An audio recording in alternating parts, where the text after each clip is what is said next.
Selamat siang, Shalom Aleihim untuk rekan-rekan Niko Siniar. Dan kembali lagi ke podcast tercinta kita, podcast Niko Siniar yang hari ini akan saya, Olen, bawakan bersama narasumber yang pastinya nggak kalah dengan yang kemarin-kemarin. Oke, teman-teman Niko Siniar, sesuai dengan fokusnya nih ya, podcast ini kita akan membahas mengenai pelayanan iman. Dan hari ini kita akan mencoba mengulik salah satu jenis pelayanan yang ada di gereja. Dari sedemikian banyak, kita akan mengupas satu, yaitu melayani lewat prodiakon. Tentunya teman-teman tahu nih ya, prodiakon sering kita lihat ada di setiap misa. Ada bapak-bapak, ada ibu-ibu ya. Namun ada mungkin sebagian dari kita yang kurang paham kenapa harus ada prodiakon, tugasnya apa selama misa berjalan, dan kenapa harus ada, apakah ada persyaratan untuk bisa menjadi prodiakon. Nah, hari ini kita akan kedatangan narasumber yang akan membantu kita memberikan gambaran mengenai apa itu prodiakon dan bagaimana menjadi prodiakon. Hari ini saya kedatangan salah satu narasumber yang kece sekali, yaitu dengan Pak Bima Wardana. Selamat siang Bapak. Selamat siang Mbak Florentina. Selamat siang pemirsa. Salam sehat ya Pak ya? Sehat selalu. Sehat, amin, puji Tuhan. Oke, Pak, terima kasih sudah datang di sini, sudah mau berbagi dengan rekan-rekan Niko Siniar. Ya.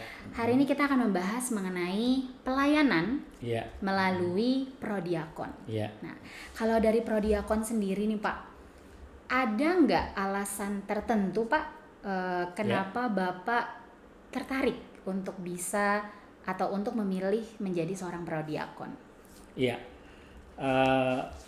Alasan menjadi seorang prodiakon tentunya itu adalah berkaitan dengan iman seseorang dulu. Kerelaan, komitmen itu diperlukan.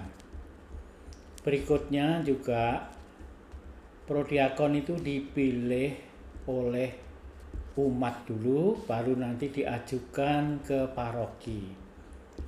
Tentunya ada beberapa syarat yang boleh dikatakan karena nanti sebagai prodiakon itu sebagai role model dari keluarga, dan dia nanti role model dari iman yang bertumbuh dan berkembang. Itu nanti tentunya ada beberapa syarat, nanti diajukan dari lingkungan, baru nanti dimasukkan ke paroki, baru nanti akan ditentukan dan dipilih untuk menjadi seorang prodiakon. Syaratnya sebenarnya gampang, hanya umat itu rela dan memiliki komitmen, itu saja. Rela dan memiliki komitmen. Iya. Berarti kalau misalnya perjalanan nih Pak, selama menjadi prodiakon, Iya. Pak Bima sudah berapa lama Pak? Kalau saya menjadi seorang prodiakon itu sudah 5 tahun lah, 2 periode ini 5 tahun, dan ini periode yang 2 tahun berjalan ini.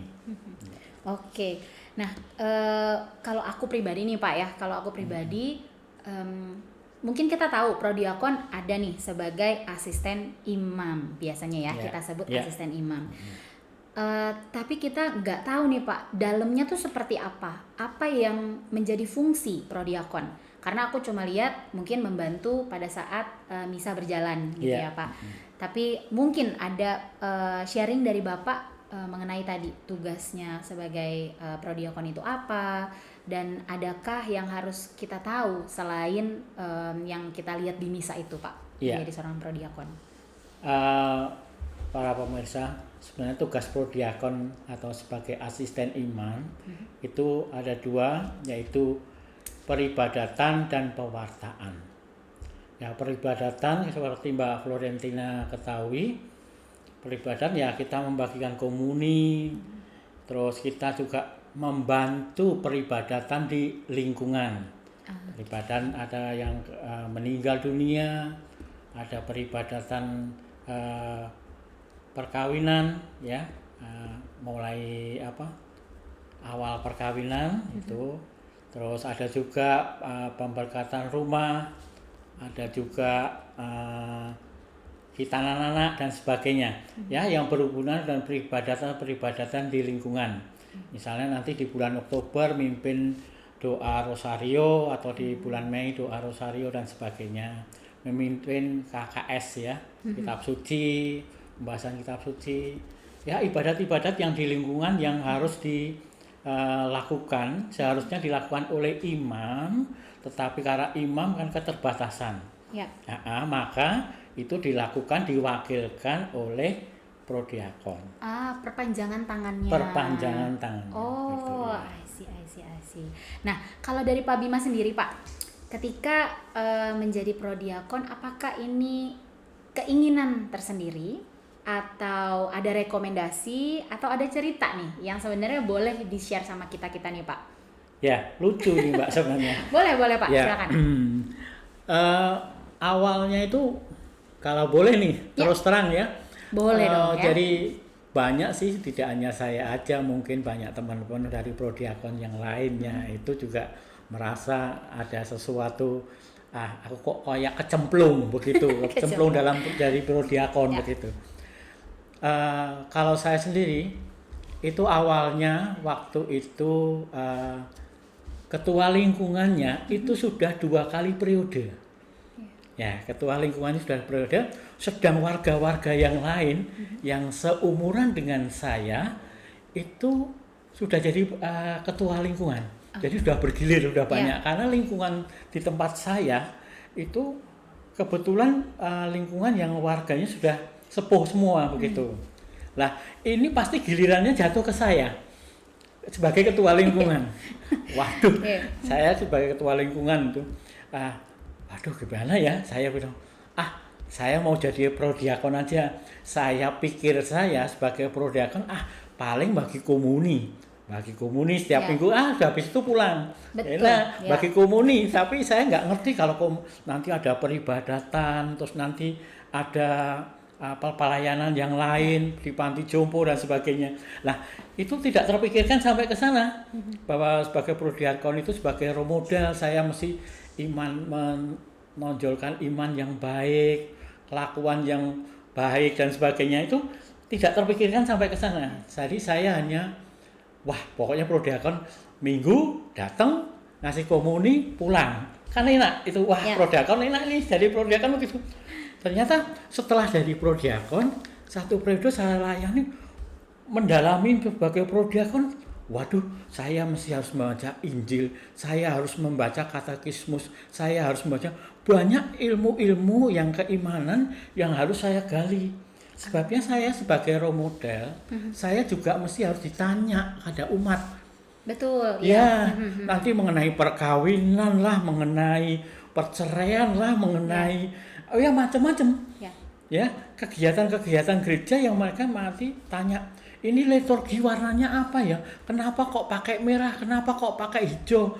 Wah, sebagai prodiakon kalau nggak ngerti ya, waduh lah, itu dengan saya membaca. Selain waktu itu juga dikasih pembekalan. Ya, setelah dengan berjalannya waktu, ya ternyata ya nikmat juga begitu. Jadi prodiakon tuh nggak susah lah begitu. Sebenarnya nggak begitu susah-susah banget itu. Terus periode keduanya, saya dipanggil Romo. Ini beda ya ceritanya. Ceritanya sudah satu beda periode. Periode panggil Romo. Pak Bima, sini. Ya Romo. Wah, saya sudah seneng ini, ada apa nih? Ya. Pak Bima nanti jadi ketua KKS ya. Waduh, ketua bukan KKS, SKK. SKK.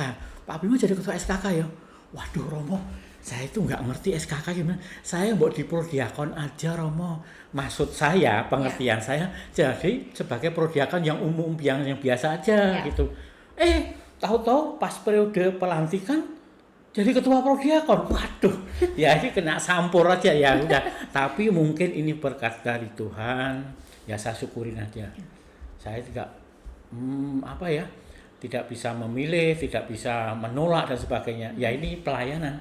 Saya sudah rela dan saya memiliki komitmen, ya udah saya jalani.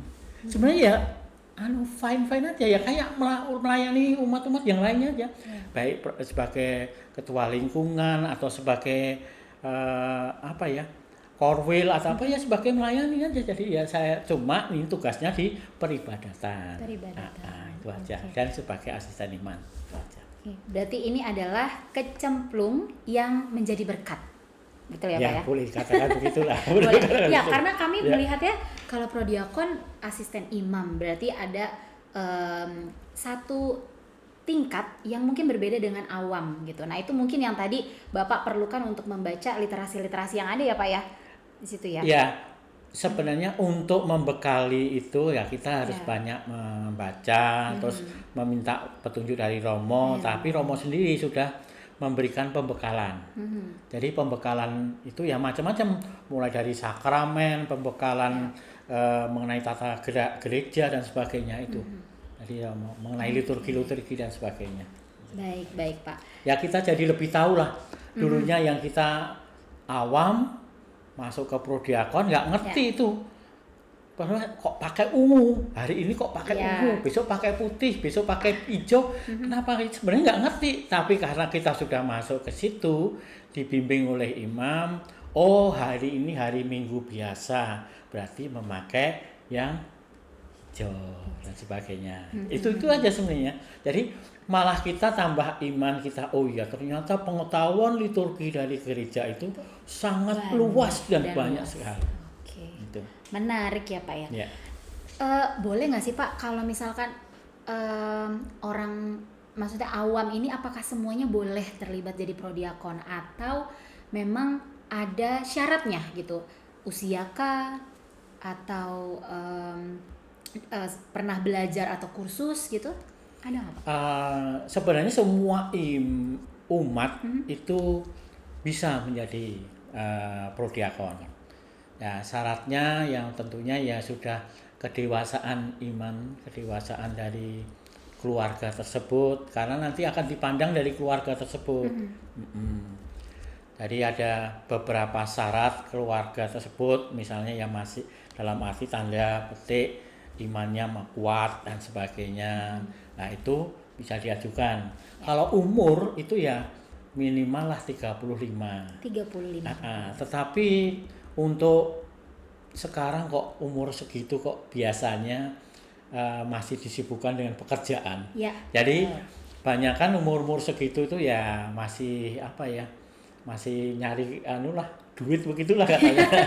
Masih kenceng dalam nyari jadi produktif nih di kantor gitu ya. Jadi mereka ya kadang-kadang umurnya di atas 40 sampai ke 60. Tapi kalau sudah 60 ke atas itu sudah dihindari karena ada juga yang lingkungan memang di situ tidak ada calon prodiakonnya, ya ada umur yang 60, 62 masih dipakai lah gitu sebagai prodiakon atau masih diberikan wewenang untuk menjadi prodiakon. Tapi syaratnya semua orang bisa jadi prodiakon, semua bisa, masih muda pun kalau dia mau bisa. Ya, yang masalah. Penting tadi rela dan komitmen. Iya, itu awal mula rela supaya lancar gitu ya jadi prodiakonnya. Tapi sebaiknya juga tidak yang muda. Dalam arti yang muda itu masih bujangan, belum menikah. Jadi dia belum mengalami keluarga itu bagaimana. Oh, karena tadi ya ada beberapa sebagai role model, kalau ada yang itu, mau sharing mengenai keluarga. Iya, dia masih bujangan ya bagaimana gitu. Iya, betul. Oke. Siap. Nah, Pak, kalau tadi kita flashback ke belakang, Pak. Kalau dari asal usul yang Bapak tahu nih mengenai prodiakon itu sendiri, itu ada nggak, Pak, cerita dari gerejanya dari awal? Memang sudah ada tuh, Pak, di dalam pembentukan awal, terus peraturan gereja pertama memang sudah prodiakon itu memang sudah ada gitu sebenarnya. Sebenarnya dari ini yang saya baca ya. Dari Roma waktu itu belum ada namanya yang prodiakon. Kalau diakon itu kan jadi imam. Tapi kalau prodiakon itu tidak ada. Tetapi dengan perkembangan zaman, dengan bertambahnya banyak umat, terutama di Indonesia ini, akhirnya waktu di zaman Monsinyur siapa ya, Leus Koto atau siapa itu, Monsinyur pertama lah itu diada Darmo Yuwono itu diadakan yang dinamakan asisten imam ini atau prodiakon. Tugasnya sebenarnya hanya melayani di peribadatan. Oke. Tapi dengan perkembangan zaman juga, imam juga eh, badannya iman ini kan nggak bisa kemana-mana, bisa, nggak gitu bisa ya. misah gitu ya. Jadi ya Iya. sudah akhirnya dilimpahkanlah beberapa wewenang itu. Hanya kecuali sakramen itu tidak diperkenankan. Oh, sakramen tidak. Sakramen tidak diperkenankan. Oke. Sakramen baptis, penguatan, sakramen apa itu nggak diperkenankan.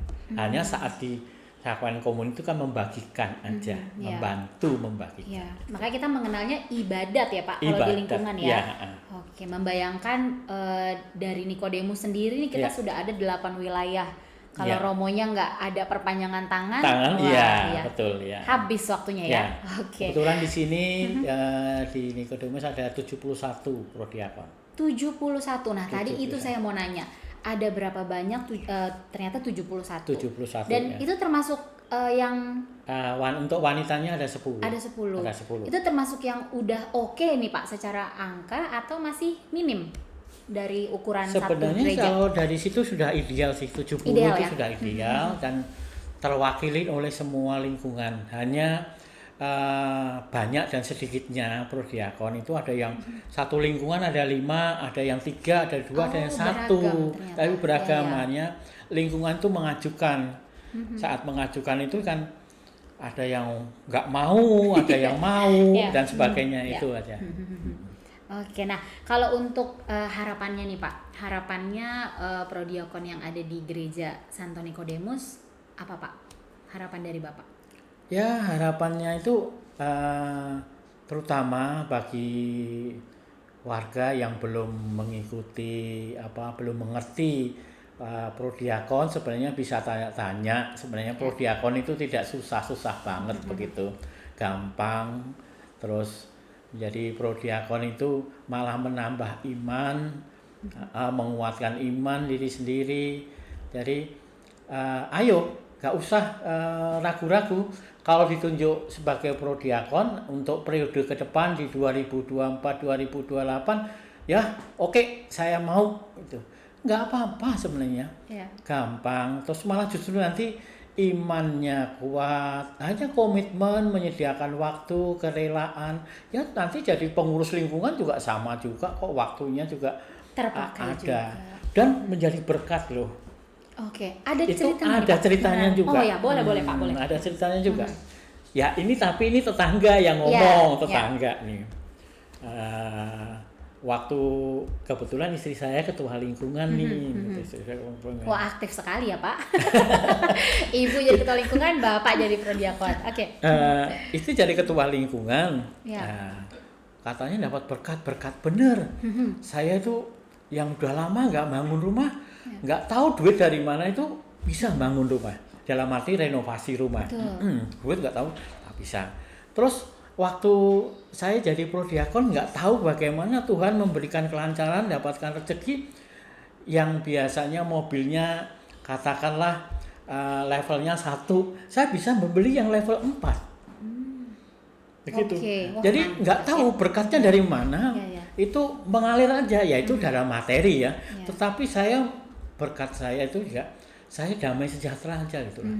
Saya tenang, saya sukacita, saya nggak diburu-buru dan sebagainya. Ya semua itu mengalir aja gitu. Terus intensitas doa itu juga jadi mengikuti tinggi itu.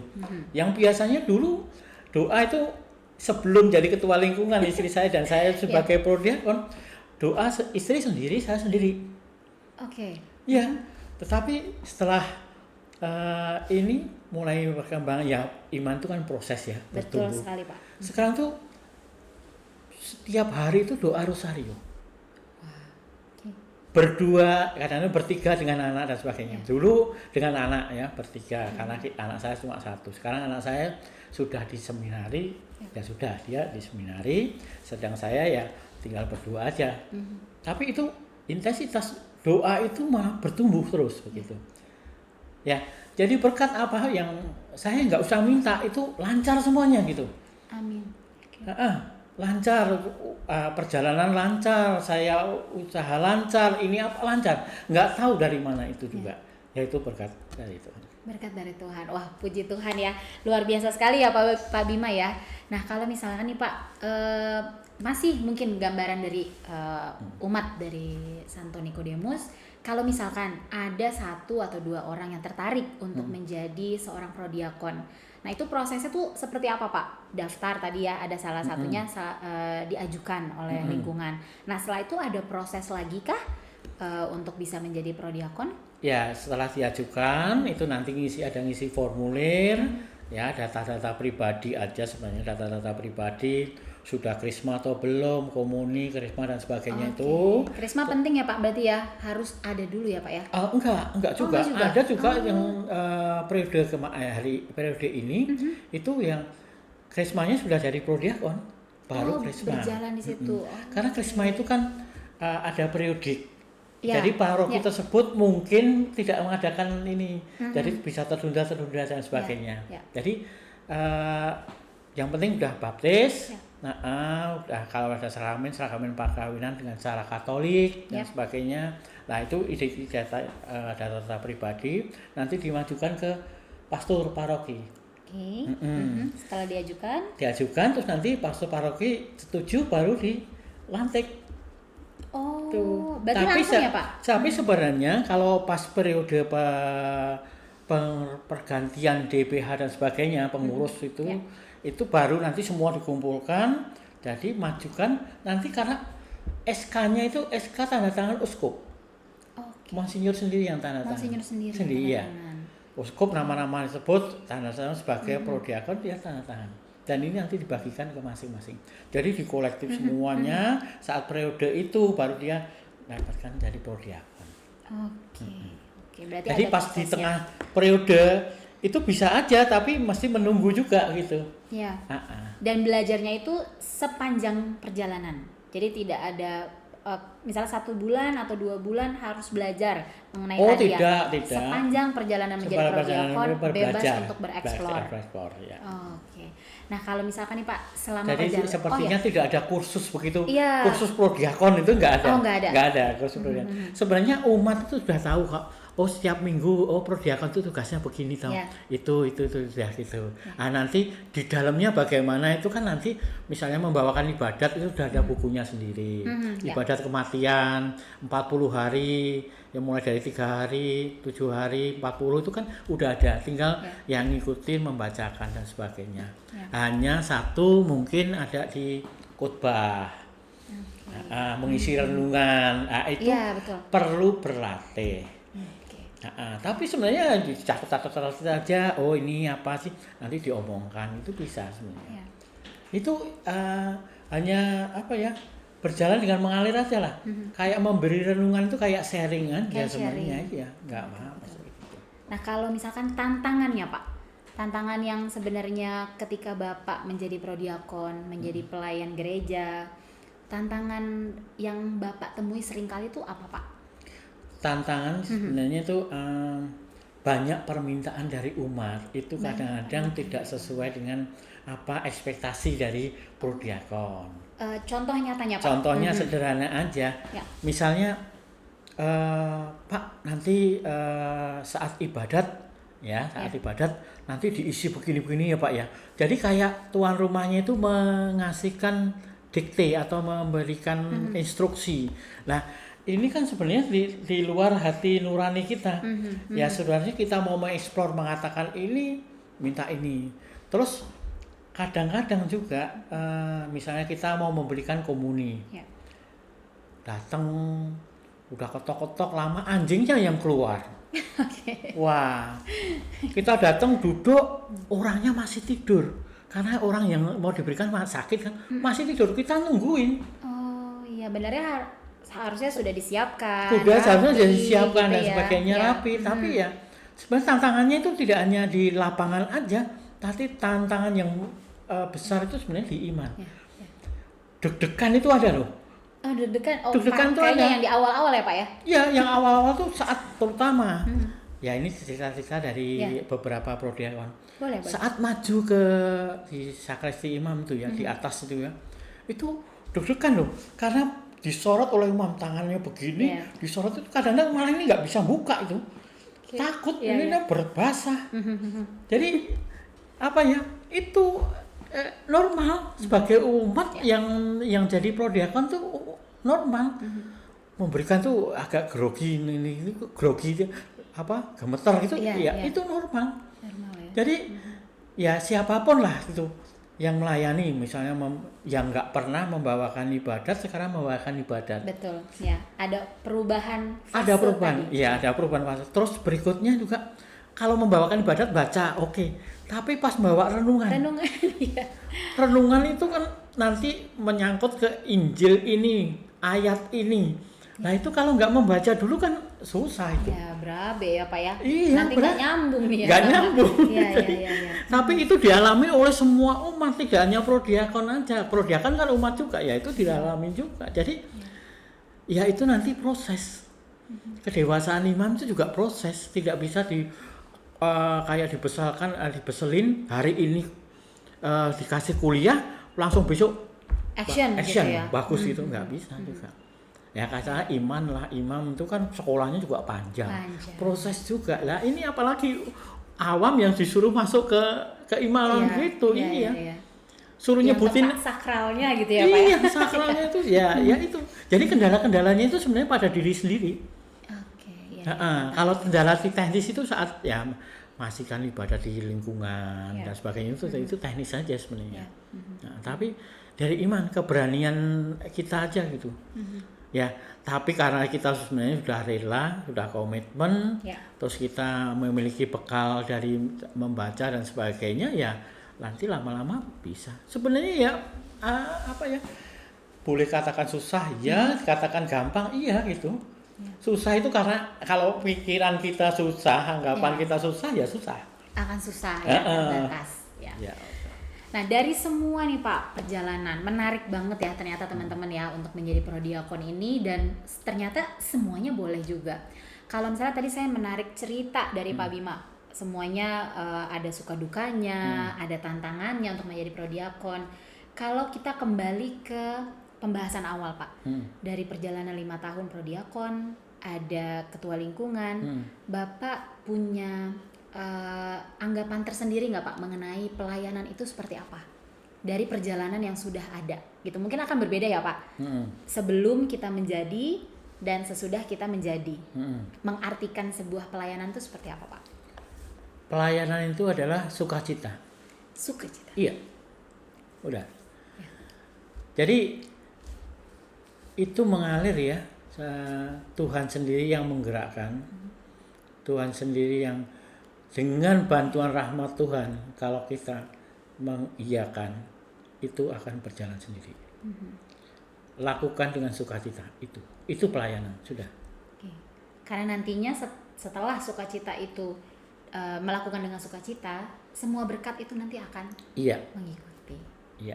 Termasuk dalam kehidupan apapun ya Pak ya? Iya, apapun. Dalam kehidupan sehari-hari, baik itu pekerjaan, pelayanan itu sendiri maupun keluarga. Iya. Oke. Wah, boleh nih ya Pak, nanti kalau misalnya tiba-tiba ada panggilan gitu ya, aku ataupun rekan-rekan dari Niko Siniar mau menjadi prodiakon, itu sangat terbuka berarti ya Pak ya? Iya, sangat terbuka. Nah, untuk menutup nih Pak, ada nggak closing statement dari Bapak untuk yang bisa disampaikan ke teman-teman dari Niko Siniar Pak? Ya, Bapak Ibu semua yang terkasih dalam Yesus, melayani itu sebenarnya mudah. Melayani itu sebenarnya sukacita. Kalau ada sukacita di hati Bapak Ibu semuanya, mari kita melayani dalam bentuk apapun. Tidak mesti dari menjadi seorang prodiakon.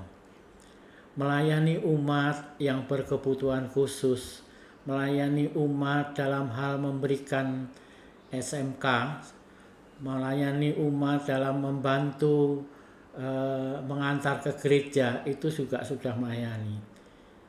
Jadi melayani itu adalah sukacita yang ada pada diri Bapak Ibu semua. Mudah dilakukan dan dilaksanakan. Terima kasih.